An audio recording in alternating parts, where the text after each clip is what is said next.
बिस्मिल्लाहिर्रहमानिर्रहीम अस्सलामु अलैकुम वरहमतुल्लाहि वबरकातुहू। डेली मोहम्मद चैनल की तरफ से आज मैं अपने उन दोस्तों के लिए वजीफ़ा लाया हूं जो डिप्रेशन का शिकार हैं। आजकल हमारे माशरे में हर दूसरा शख्स डिप्रेशन का शिकार होता है।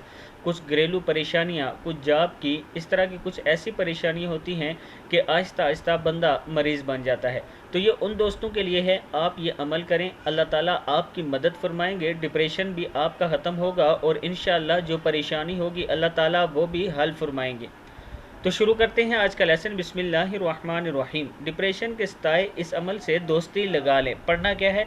बिस्मिल्लाहिर्रहमानिर्रहीम। मिन बादिल गम्मी अमानतन नुआसन, या नुआसा भी पढ़ सकते हैं, वक़फ़ करें तो। मिन बादिल गम्मी अमानतन नुआसा।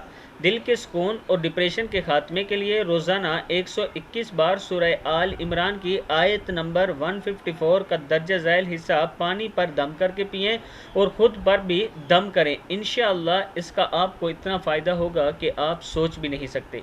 अव्वल आखिर दुरूद शरीफ 3 बार पढ़ लें और उसके बाद ये वाली आयत मिन बादिल गम्मी अमानतन नुआसा, ये आपने पढ़ना है। इस वीडियो को आप दोस्तों ने आगे ज़रूर शेयर करना है। अस्सलामु अलैकुम वरहमतुल्लाहि वबरकातुहू।